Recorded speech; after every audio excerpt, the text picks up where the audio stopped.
Dears आप सभी का स्वागत है। स्टूडेंट्स, आप लोगों के एग्जाम को देखते हुए मैं लाया हूँ क्लास 10th का इंग्लिश प्रैक्टिस पेपर। ये है आपके सीबीएसई और डीओई की तरफ से। ठीक है, जितने भी यहाँ पे एग्जाम अभी हो रहे हैं क्लास 10th के बोर्ड लेवल का, वहाँ से आप लोगों के लिए सबसे मोस्ट इम्पोर्टेंट ये क्वेश्चन पेपर होगा, क्योंकि आपके एनुअल एग्जाम के लिए 25-26 के लिए ये बहुत ही इम्पोर्टेंट स्कूल के गवर्नमेंट की तरफ से ये दिया गया क्वेश्चन पेपर है। और आप लोग अगर इन क्वेश्चन पेपर को करके जाते हैं तो आपका एग्जाम बहुत अच्छा जाएगा, क्योंकि आपको सेम यही पैटर्न देने वाले हैं एग्जाम में, और बहुत सारे ग्रामर और क्वेश्चंस यहाँ से मैच खाएंगे। सो आपको एक बार जरूर प्रैक्टिस करके जाना चाहिए, क्योंकि ये मैं नहीं, आपको खुद डीओई सीबीएसई खुद कह रहे हैं, इसीलिए आपको जरूर प्रैक्टिस करके जाना चाहिए। आपका जो एग्जाम होगा 3 घंटे का आपका एग्जाम होगा, अधिकतम जो मार्क्स मिलेंगे 80 मिलेंगे, और अपना कोड नंबर भी मैच कर लीजिए। तो चलिए इंग्लिश लैंग्वेज एंड लिटरेचर को देखते हैं क्लास 10th का एनुअल एग्जाम के लिए। और देखिए, यहाँ पे इस क्वेश्चन पेपर में टोटल 11 क्वेश्चंस होंगे। ऑल क्वेश्चंस करना कंपलसरी होगा।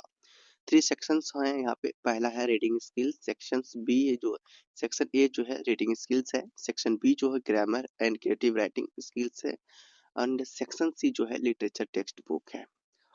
और 3 ये सेक्शंस हैं। चलिए, सबसे पहला सेक्शन ए जो मैंने आपको बताया वो है रीडिंग स्किल्स, जहाँ पे आपको 20 मार्क्स मिलेंगे। कितने मार्क्स मिलेंगे? 20 मार्क्स। और एग्जाम में, आपके फाइनल एग्जाम में सेम इसी प्रकार आपको दिखेंगे। पहला सेक्शन रीडिंग स्किल्स होगा, जिसमें 20 मार्क्स आपको दिखेंगे। और यहाँ पे रीड द फॉलोइंग पैसेज, आपको यहाँ पे पैसेज दिए जाएंगे जिसे आपको रीड करना है। पैराग्राफ पे दिए हैं तो आपको भी वहाँ पे उसी प्रकार दिए होंगे। तो आपको क्या करना है, प्रैक्टिस करके जाना है। इसे आपको सबसे पहले, अगर नहीं भी आप जानते हैं ना, आपको केवल, नहीं जानते इनका हिंदी, जानते हैं हिंदी तो सही है, नहीं जानते हैं तो केवल आपको सही तरीके से रीड करना है। In our rush urbanize we often forget to that the natural world speaks it on quiet language. इसी प्रकार आपको क्या करना है, अच्छे से पूरा पैराग्राफ, पूरा पैसेज को रीड कर लेना है। और इसमें ये कहा जा रहा है कि जिंदगी की होड़ में, भीड़ में हम लोग ये भूल जाते हैं कि प्रकृति की जो एक भाषा है वर्ल्ड में, ये क्वाइट भाषा है, शांत लैंग्वेज है, और उन शांत लैंग्वेज को हमें समझना चाहिए। The rustle of leaves, the rhythm of rain, and the song of a bird at dawn are all part of vocabulary older than any written words. मतलब ये कह रहे हैं कि पत्ते के सरसराहट और वर्षा की रिमझिम, एंड जो ये सॉन्ग बर्ड्स के चहचहाना चहचहाना, ये किताब के वोकेबलरी से कई अधिक पुराना है। ठीक है, और ये कई अधिक सुकून देता है। Yet most of us have stopped listening। और इनमें कह रहे हैं कि फिर भी हम में से अधिकांश लोगों ने इन्हें सुनना क्या कर दिए हैं, बंद कर दिए हैं। मतलब प्रकृति की आवाज, प्रकृति की चहचहाट, प्रकृति को समझना भूल चुके हैं।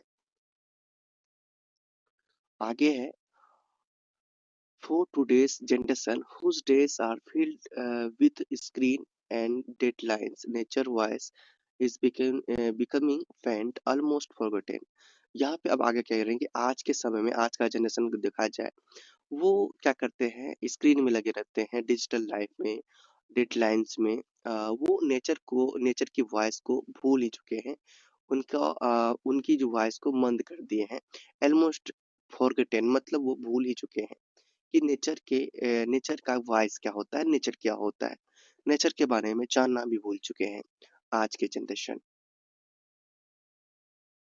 We may scroll endlessly through pictures, mountains, and forests, but how many of us pause to feel the wind, smell the earth often rain, or simply watch cloud drift by?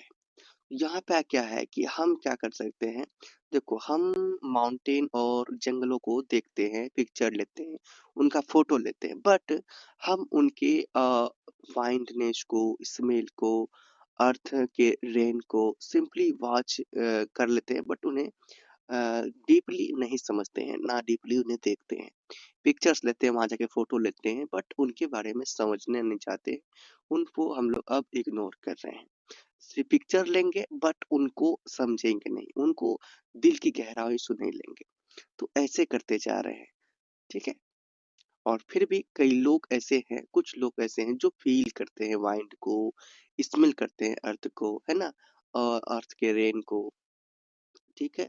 Rain को अर्थ smell करते हैं और simply watch करते हैं cloud को। तो ये सब अभी भी कुछ लोग ऐसे हैं। आगे देखते हैं। The poet William Wordsworth believe that nature was the greatest teacher. तो कवि विलियम वर्ड्सवर्थ कहते हैं, उनका विश्वास है, उनका मानना है कि जो नेचर है, जो प्रकृति है, वो सबसे महान टीचर है, शिक्षक है।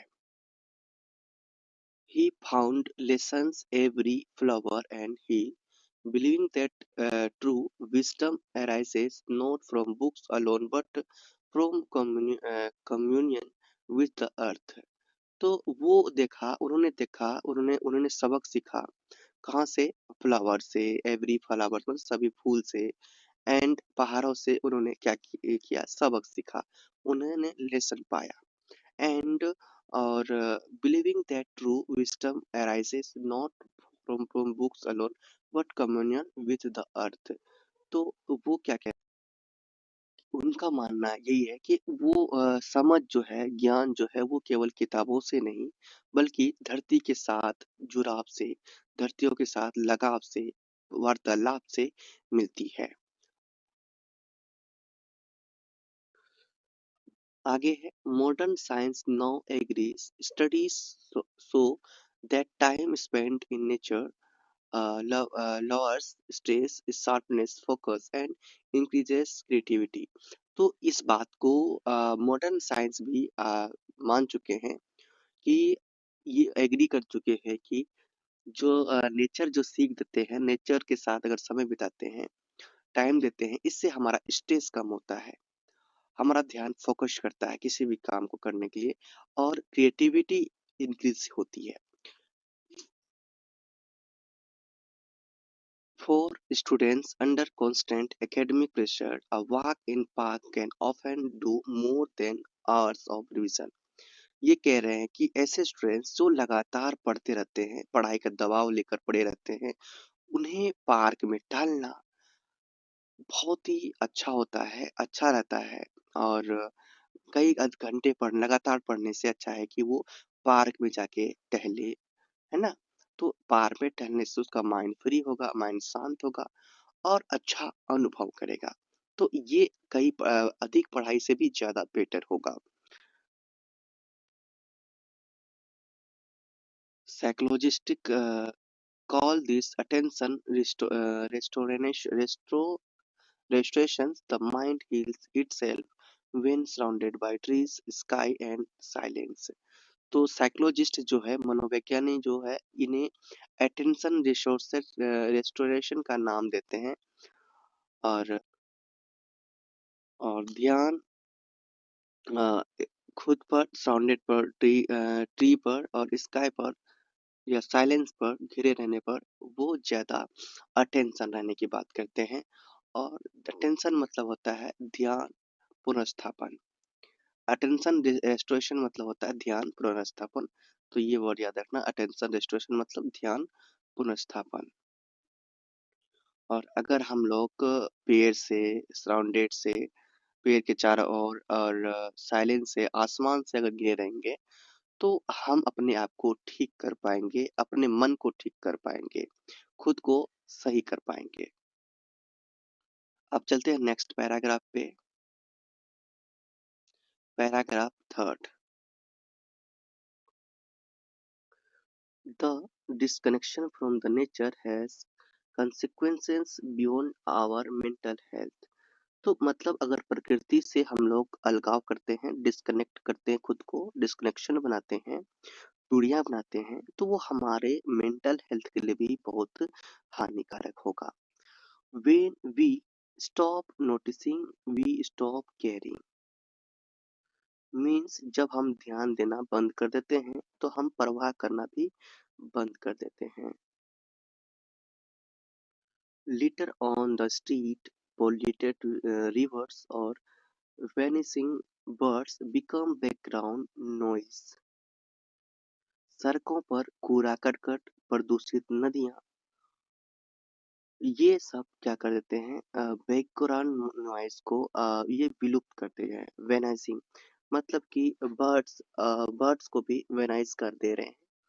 तो आप समझ सकते हो कि यहाँ पे अभी कूड़ा करकट, पोल्यूशन, अभी के समय में आप देख सकते हो कि ये बैकग्राउंड जो पहले चाहते थे, बैकग्राउंड क्या चाहते थे, बर्ड्स का चहचहाट, वो अभी हमें सुनने को बहुत ही कम मिलता था। आज से 20 साल, 25 साल, 30 साल पहले अगर चले, तो यहाँ उस समय क्या होता था, पक्षियों की चहचहाट आवाज बहुत ही मधुर लगती थी और सुहाना लगता था। लेकिन अभी ये सब वेनाइजिंग हो रहे हैं, ये सब अब खत्म हो रहे हैं, विलुप्त हो रहे हैं। The less we observe, the more detached we grow from our shared environment. देखो, जितना हम लोग कम ऑब्जर्व करते हैं, उतना ही डिटेच्ड हो रहे हैं, कहाँ से, एनवायरनमेंट से। उतना ही कम हम लोग अब शेयरिंग कर पा रहे हैं, खुद को एनवायरनमेंट से जोड़ पा रहे हैं और उनसे अलग होते जा रहे हैं।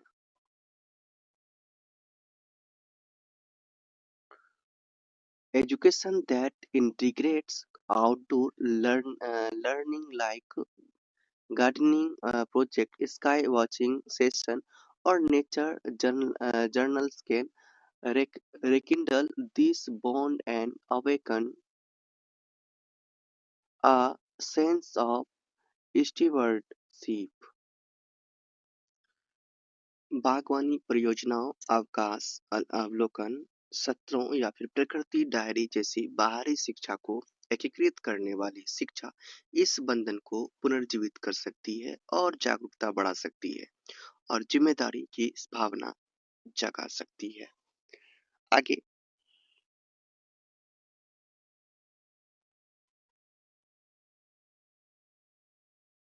when children plant a sapling and watch it grow, जब बच्चे पौधे को लगाते हैं और उसे बढ़ते हुए देखते हैं, they begin to understand responsibility more deeply than any lecture could teach.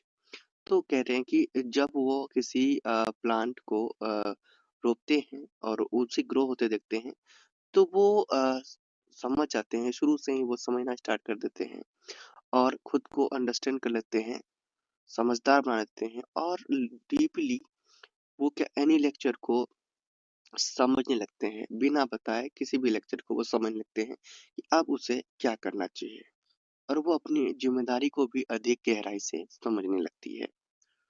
Next आता है पैराग्राफ 4। तो पैराग्राफ 4 को पढ़ते हैं। Interestingly, nature does not lecture, it demonstrates. और यहाँ पर कहते हैं कि दिलचस्प की बात यह है कि प्रकृति सिर्फ लेक्चर ही नहीं देते, बल्कि ये उदाहरण को प्रस्तुत करते हैं हमारे सामने। क्या करते हैं? उदाहरण को प्रस्तुत करते हैं। The cycle of seasons teach patience. जो ऋतुओं का जो साइकिल है, चक्र है, सीजन का जो चक्र है, वो हमें पेशेंस सिखाते हैं, धैर्य सिखाते हैं। The resilience of tree teaches strength. तो ये हमें सिखाते हैं सीधे खड़े होना, सीधे रहना, शांत होके रहना। कौन सिखाते हैं? ये सिखाते हैं tree. And the harmony of an ecosystem remind us of balance. It means और पारिस्थितिक तंत्र का सामंजस्य हमें संतुलन की याद दिलाते हैं। Every lesson waits quietly, neatly, only our attention. हर पाठ चुपचाप प्रतीक्षा करता है और बस हमारे ध्यान की आवश्यकता होती है. For the younger learner, these metaphors can be powerful as any classroom concept. It means नन्हे शिक्षार्थी के लिए ये उपमाएं किसी भी कक्षा के विषय जितनी ही प्रभावशाली हो सकती है.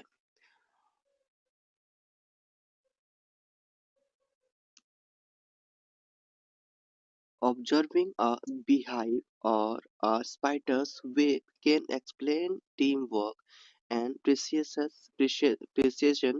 more vividly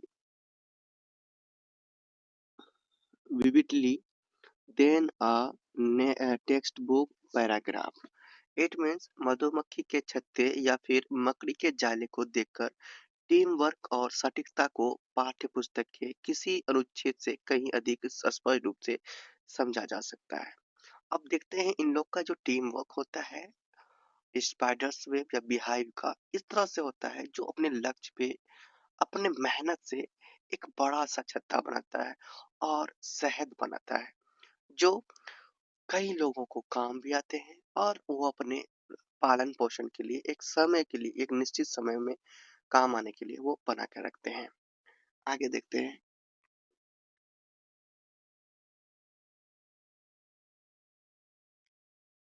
If we could relearn to read the language of nature, we might rediscover an older literacy, that is the literacy of care, observation and gratitude. It means यदि हम प्रकृति की भाषा को फिर से पढ़ना सीख लें तो शायद हम एक पुरानी साक्षरता को पुनः प्राप्त कर सकें, अर्थात देखभाल, अवलोकन और कृतज्ञता की साक्षरता को समझ सकें. Listening to a river or watching a seed sprout could remind us that progress and preservation must coexist. It means नदी की आवाज या फिर बीज को अंकुरित होते देखना हमें याद दिला सकता है कि प्रकृति और संरक्षण साथ साथ चलने चाहिए. After all, the planet is not just our home, it it is our first classroom and perhaps our most patient teacher. It means आखिरकार यह ग्रह केवल हमारा घर ही नहीं बल्कि यह हमारी पहली कक्षा और शायद हमारा सबसे धैर्यवान शिक्षक भी है. देखिए ये आपका बहुत ही मोटिवेशन आपका समझ लो कि पैसेज था बहुत ही मोटिवेट करने वाले. बहुत अच्छा लगा हमें पढ़कर भी और आप लोगों को भी सुनकर आई होप बहुत अच्छा लगा होगा. देखिए अभी तक चैनल को सब्सक्राइब नहीं किया है, चैनल को सब्सक्राइब कर लीजिए. यहाँ तक हम लोगों ने पढ़ा समझा. अगर आप लोग पढ़कर समझ नहीं पा रहे हैं तो जल्दी से आप लोग 10th कंप्लीट कीजिए और सीखिए जल्दी से. टेंस का डिस्क्रिप्शन में मैंने लिंक दे दिया है. आप लोगों को टेंस सीखना चाहिए. You need to learn tense. अगर आप टेंस को कंप्लीट लर्न कर लेंगे तो डेफिनेटली आप जल्दी से सीख पाएंगे इंग्लिश बोलना, इंग्लिश समझना. अब हम लोग क्या करेंगे, answer the following questions based on the passage. अब इस पैसेज के अकॉर्डिंग आपको क्वेश्चन दिया गया है जिसका आपको आंसर देना है. तो देखिए मैंने आप लोगों के लिए ऑलरेडी पहले से इस आंसर को सॉल्व कर चुका हूँ, कर लिया है. आप लोग भी इसी पैसेज से सॉल्व ढूंढ सकते हैं. Why does a third call the natural world sounds a quiet language? तो ये पैसेज के अकॉर्डिंग ही आपको लिखने हैं. छोटे क्लास के बच्चे में क्या होते हैं पैसेज के अकॉर्डिंग ए टू जेड एकदम लिख डाल देते हैं, लेकिन यहाँ थोड़ा समझ के अपने अकॉर्डिंग भी लिख सकते हैं या फिर चाहे तो आप पैसेज के अकॉर्डिंग आपको इससे मिलता जुलता जो लाइन आपको लगे पैसेज में देखेंगे, इससे मिलता जुलता जो लाइन लगे जिस भी पैराग्राफ में आप लोग देखेंगे इससे मिलता जुलता जो लाइन लगे उस लाइन को आप डायरेक्टली लिख सकते हैं. अंडरस्टैंड. तो ये आप कुछ इस प्रकार कर सकते हैं. तो आप लोग फिर से एक बार क्वेश्चन को मिला लीजिए. देखिए आपको इस पैसेज से या पैराग्राफ से कौन मिलता है. Why does authors call the natural world sound a quite language? Question कह रहे हैं कि जो लेखक है, ऑथर जो है वो नेचुरल वर्ल्ड साउंड को क्वाइट लैंग्वेज क्यों कहते हैं? क्यों कहते हैं ये आपको बताना है। तो ये आप लोग पैसेज से ढूँढिए, पैसेज पढ़ें, पैसेज से ढूँढिए, निकालिए और मैंने आप लोगों के लिए आंसर सभी का ले लिया है। तो दूसरा क्वेश्चन है व्हाट डज़ ऑथर, मैं आपको दिखाता हूँ ये answer. What does author mean when saying that nature's voice becoming faint? तीसरा है complete the following by selecting the correct option. पहले ये 2 क्वेश्चन का आप लोग आंसर ले लीजिए। पहला आप लिख सकते हैं because nature communicates softly through it's sound like leaves, rain and bird song. कह रहे हैं कि क्योंकि प्रकृति कम्युनिकेट करते हैं सॉफ्टली साउंड कहाँ से? लीव के through, rain and bird song के थ्रू। तो इसे आप लोग पैसेज से भी खोज के जो आपको लाइन सही लगे वहां से लिख सकते हैं। जैसे कहाँ मैं आपको दिखाऊं, तो यही मैं आपको दिखाता हूँ कहाँ से आप लोग लिख सकते हैं। तो ये फर्स्ट में ही आप लिख सकते हैं कि उनकी जो साउंड्स के बारे में जहाँ चर्चा किया गया था, देखो यहाँ से।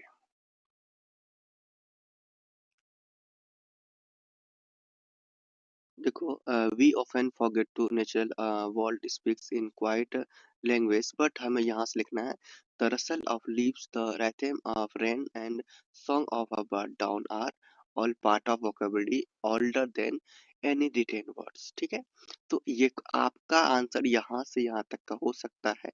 छोटा लिखना चाहे, जितना छोटा लिखना चाहे तो हम लिख सकते हैं लीव्स, है ना, rhythm of rain, song of bird, बस ये आप 2-3 लाइन आप लिख सकते हैं। ठीक है, तो 2-3 वर्ड्स आप लिख सकते हैं।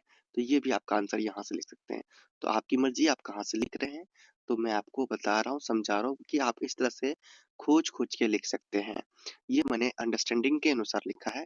तो मैंने आपको समझा दिया अंडरस्टैंडिंग के अनुसार, जैसे अगर लिखना चाहें तो वैसे भी लिख सकते हैं या फिर आप पैराग्राफ से पैसेज से लिखना चाहें तो वहाँ से भी लिख सकते हैं, कोई बड़ी बात नहीं है। दूसरा क्वेश्चन था कि what does author mean when saying nature's voice becoming faint? ये नेचर वॉइस बिकमिंग फेंट, तो ये भी आप पैराग्राफ से लिखना चाहें तो लिख सकते हैं। इससे रिलेटेड जो आपको लग रहे हैं, जैसे कि यहाँ पे at most us have stopped listening, यहाँ पे लिखा हुआ है कहाँ से कि today's generation whose days are filled with sin deadlines but nature's voice became faint almost forgotten। तो इस तरह से आप लोग यहाँ पर लिख सकते हैं, यहाँ से टुडेस से। तो थोड़ा सा मिला जुला के सेट करके आपको लिखना है, लिख सकते हैं और यहाँ पे अच्छे आप लोग मार्क्स नंबर पा सकते हैं। ओके, अगर आप नहीं जानते हैं इंग्लिश का हिंदी तो आप लोग इस तरह से मिला के लिख सकते हैं। बट मैंने आप लोगों के लिए आंसर रेडी किया है, आंसर आप लोग देख लीजिए। Answer it means people are slowly becoming disconnected from nature. Question number आपका देखिए दिया हुआ third, complete the following by selecting the correct option. तो यहाँ पे आपका है spending time in nature restores our ability to concentrate because it provides dash break from screen या फिर न्यू स्टडी मटेरियल, तो ब्रेक फ्रॉम स्क्रीन से। ठीक है, ये आपका यहाँ पे हो जाएगा। चलो आगे, यहाँ पे है select the statement that is true from A and C. ठीक है, तो ये आपसे ए बी सी में दिया गया है, ट्रू और फॉल्स बताना है।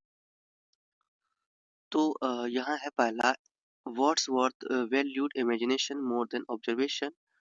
दूसरा, nature was viewed as a source of both wisdom and calm. और सी नंबर में है modern science disagrees with words views. देखो ये दो आपका फॉल्स है। ठीक है, ये दो आपका फॉल्स कह रहे हैं। फर्स्ट ए नंबर और सी नंबर ये क्या कह रहे हैं? फॉल्स कह रहे हैं। बट बी नंबर आपका सही है, nature was viewed as a source of both wisdom and calm. ठीक है, तो ये हो गया आपका। और नेक्स्ट है 5 नंबर, दिया हुआ है कंप्लीट द एनालिसिस।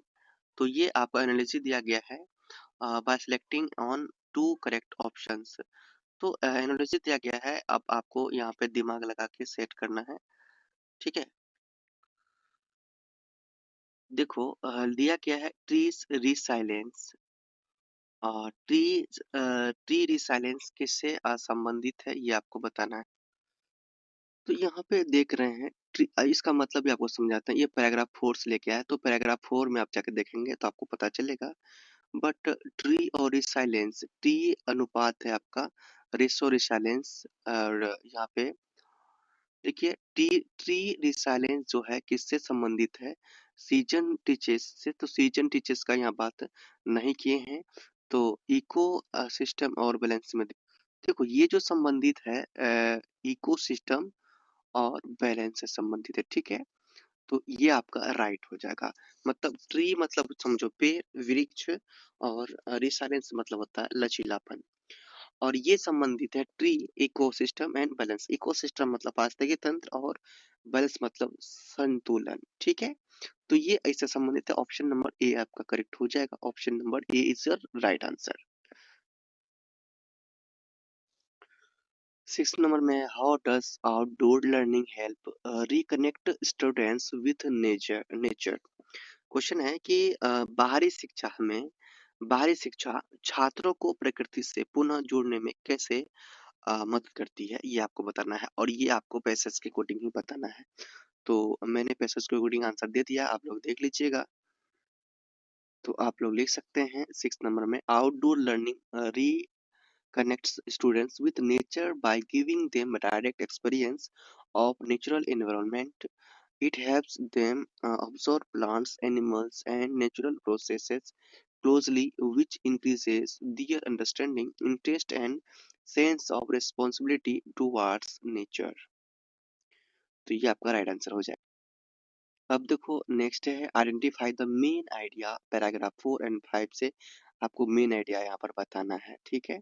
तो ए नंबर में आपका देखिए है दो दिया गया है, ठीक है। पहला है नेचर टीचेस थ्रू ऑब्जर्वेशन और humanity must rediscover care and gratitude. तो ए बी सी तीन है और तीनों में आपको पहचानना है कौन सही है। ओके, यहाँ पे जो देखेंगे आपको फर्स्ट नंबर ए जो है ये बिल्कुल पैराग्राफ 4 से मैच कर रहा है और पैराग्राफ 5 से ये मैच कर रहा है, ठीक है।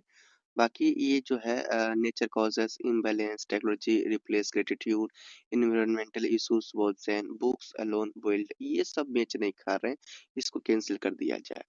ओके, नेक्स्ट है आपका 8 नंबर।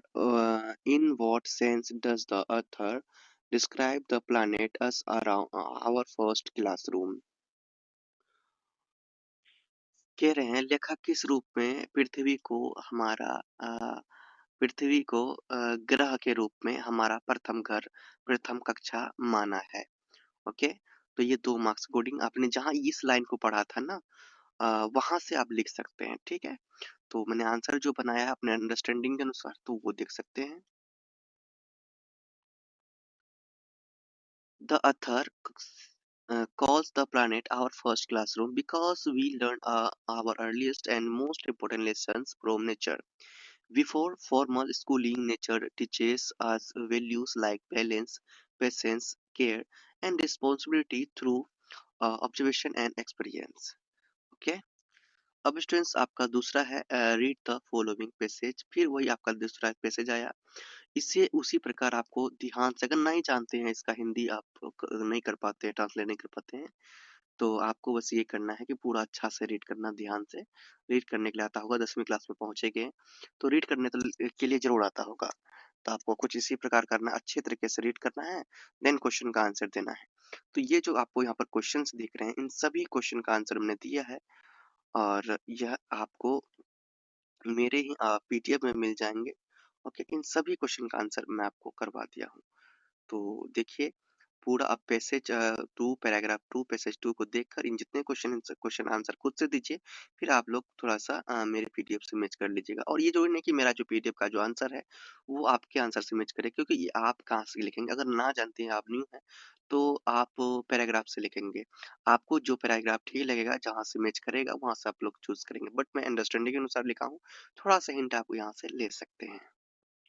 दूसरा जो आंसर है या फर्स्ट का आंसर है, सेकंड मिला लीजिएगा।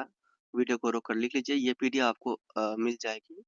ठीक है, ये पीडीएफ आपको टेलीग्राम से डाउनलोड कर लेना है। ओके, तो ये सभी आंसर है, सभी जितने भी क्वेश्चन हैं यहाँ पे सभी का आंसर आपको यहाँ पर मिल जाएगा। इस तरह से वीडियो को रोककर आप लोग आंसर दे दीजिए। स्टूडेंट्स, अब आपके सामने आया section B, writing skills and grammar. Okay, तो राइटिंग स्किल्स एंड ग्रामर आया है, इसे भी आपको देखना है। और यहाँ पे ग्रामर टोटल देखिए 20 मार्क्स के दिए गए हैं। राइटिंग स्किल्स 10 मार्क्स के, 10 मार्क्स ग्रामर। तो देखिए आपका यहाँ पे ग्रामर है, लिखा है fill in the blanks using the correct option, correct form, the word is bracket in the bracket for the given portion of a school report। लिखा है the students were deeply dashed by the motivation speech delivered by the guest speaker। तो यहाँ पे deeply inspire नहीं होगा, जिसका verb use करना inspired हो जाएगा। ठीक है,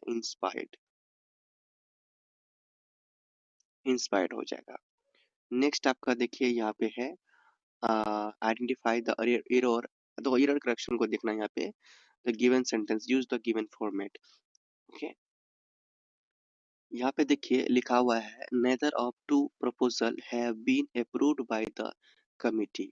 तो यहाँ पे हैव नहीं होगा, यहाँ पे हैज हो जाएगा। एरर में आपको लिखना है हैव और करेक्शन में लिखना है हैज। तो ये आपको नोटबुक में जो आंसर शीट में लिखना है, तो एरर के सामने आपको लिख देना है हैव और करेक्शन के सामने आपको हैज लिख देना। ठीक है, हैव की जगह हैज लगेगा।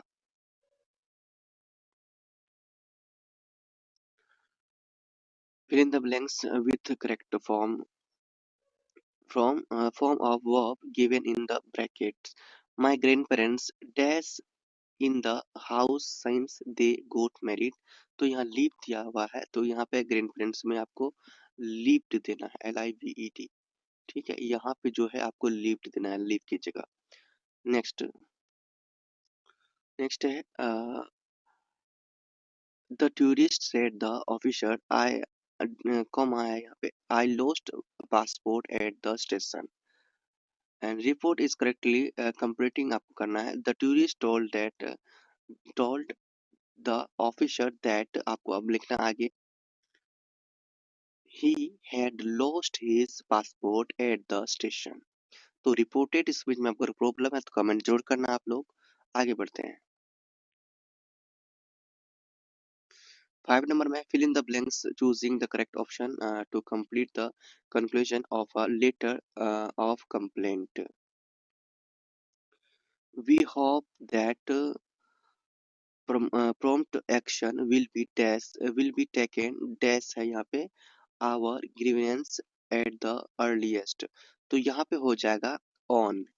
ठीक है, बी नंबर ऑप्शन सही होगा on. We hope that prompt action will be taken on our grievance at the earliest. Next है 6 number report the following by completing the sentence correctly. Please check the flight schedule before leaving for the airport. He advised हर।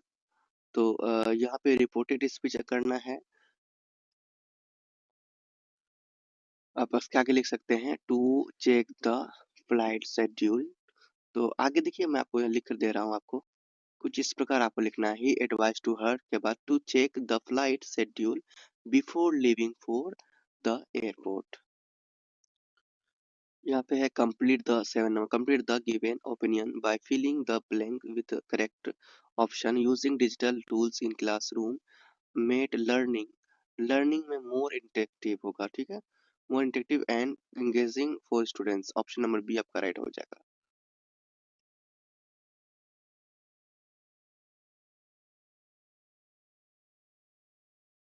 यहाँ पे है select the option that correctly identifies the error and the correction।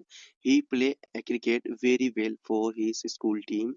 तो आपका यहाँ पे 4 है play plays very lot for by well good। तो option number A आपका राइट है, प्ले की जगह प्लेस।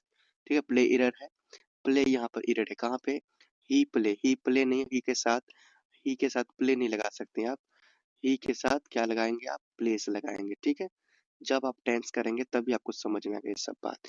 ही के साथ प्लेस लगाएंगे, प्ले नहीं लगाएंगे। तो यहाँ पर प्ले एरर है, प्ले का प्लेस हो जाएगा। अब देखिए next.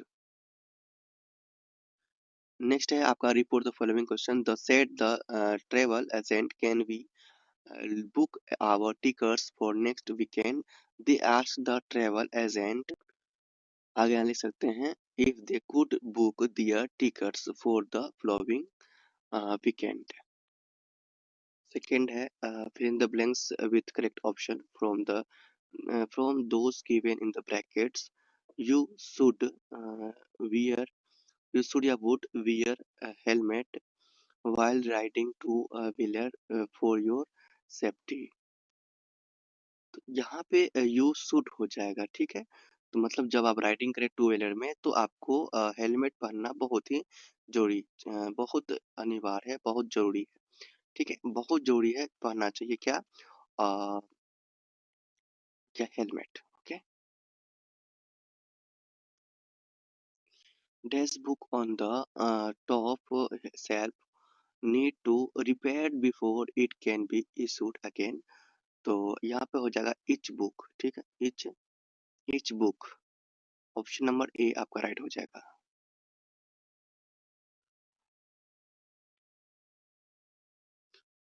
We have dash time left before meeting starts, so please finish your notes quickly. तो यहाँ पे we have के बाद क्या हो जाएगा, little time, ठीक है। we have little यहाँ लगा होगा, LITTLE little, ठीक है, little time।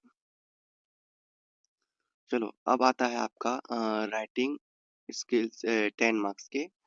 तो लिखा है, देखो अब आगे क्या है, अटेम्प्ट एनी वन, ए और बी में कोई एक अटेम्प्ट कर सकते हैं आप लोग। तो ये आपके क्वेश्चंस हैं कि पढ़ लीजिए, दोनों में कोई आप अटेम्प्ट कर सकते हैं। कहा गया एज मीरा या मोहित, मतलब आप मीरा हो या मोहित हो, the cultural secretary of Same School, you feel that traditional art forms and crafts are slowly disappearing among but today's young. You believe schools can play a major role in preserving and promoting this part of heritage. Write a letter on the director to school education your city in 120 words, expressing your concern, music, dance, concern over the fading interest in the tradition arts, emphasize the importance of integrating folk music, dance, and handicraft workshop into the school curriculum, and suggest ways schools can encourage students to value and learn these art forms. Okay, तो ये आपका एक ये हो गया पहला question यहाँ पे। और दूसरा बी नंबर में है आपका, देखिए एच स्नेहा या सोहिल, आप स्नेहा सोहिल हो, the literacy club secretary of greenfield school, you are concerned about declining interest in reading among students due to the growing influence of digital entertainment. Write a letter to the editor of a national daily in about 120 words, highlighting the importance of cultivating reading habits among the young. The youth emphasize how reading enhances imagination and critical thinking, and suggest ways school and parents can encourage students to read more books. तो ये दो में कोई एक पर आपको letter कर देना है, लेटर लिखना है, ठीक है। तो एक दिया है लेटर टू एडिटर और दूसरा दिया है आपको लेटर लिखना है, इन फॉर्मल लेटर, ठीक है। दोनों में जो लिखना चाहते हैं, ये लेटर टू एडिटर लिखना चाहते हैं वो लिख सकते हैं, या फिर फॉर्मल लेटर लिखना चाहते हैं वो लिख सकते हैं।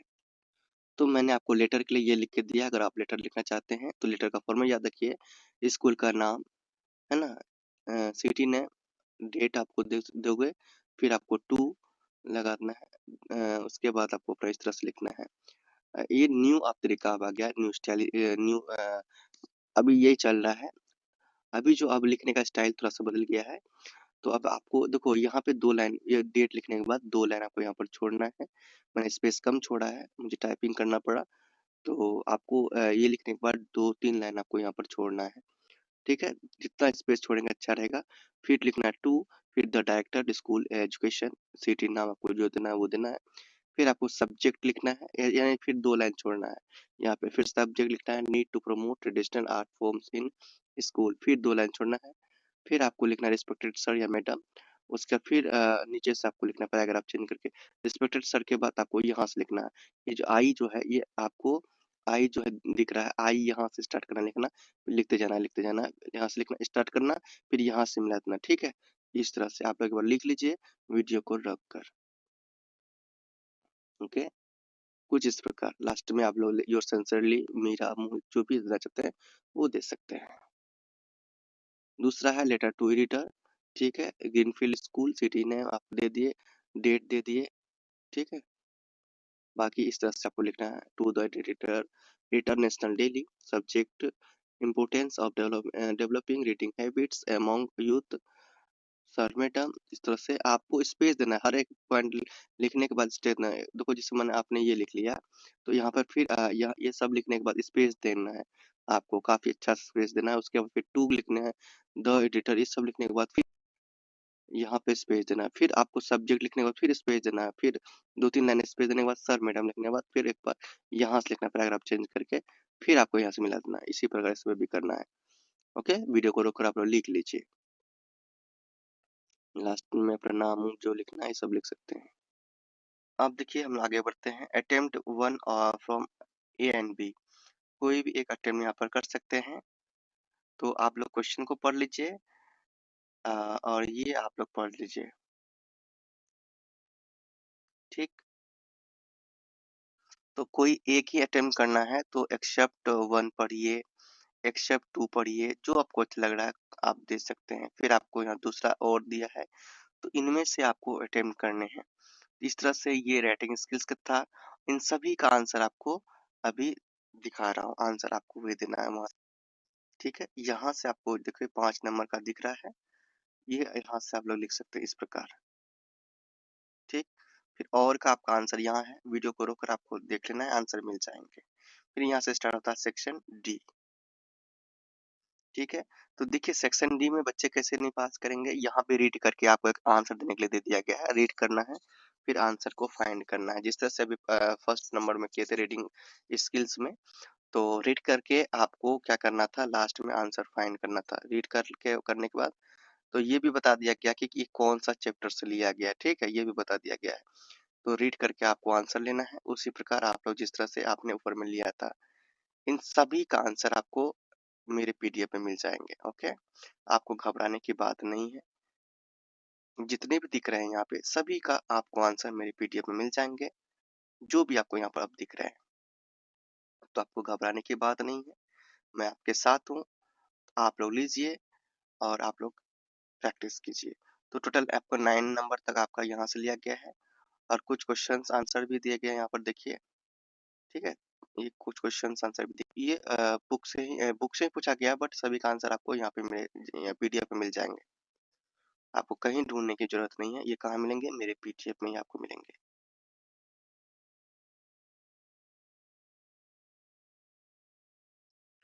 ये देखिए आप लोग 7 नंबर, सारा कहाँ मिलेंगे, आपको मेरे ही पीडीएफ में मिलेंगे।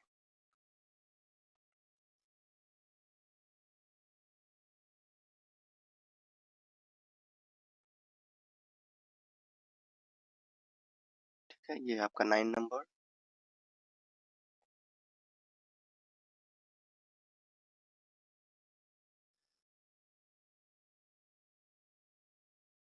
10 नंबर में आपका देखिए क्या है, answer any following two questions 120 words में लिखना है, 100 से लेकर 120 वर्ड्स में लिखना है, ठीक है? 100 से 120 वर्ड्स में।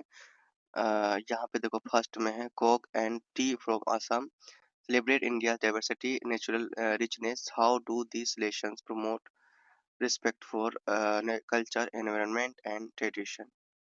दूसरा है the ball poem and dust of snow explore the impact of small moments on emotional growth. Compare how both poems use simple imagery to deliver deeper insights about light life and changes. तो ये सभी का answer आपको यहाँ पे मिलेंगे। ये देखिए आपका 10 नंबर का आंसर यहाँ पे ए का। वीडियो को देख रोक कर आप लोग कर लीजिए। बी नंबर में आपका ये answer the ball poem.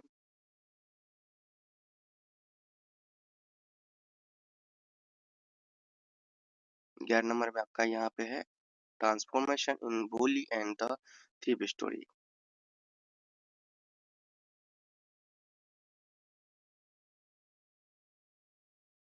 Okay, इस तरह से यहाँ पे आपका कंप्लीट और लास्ट आप लोग यहाँ पर मिला लीजिए तो आपका यहाँ पे कंप्लीट हो चुका है।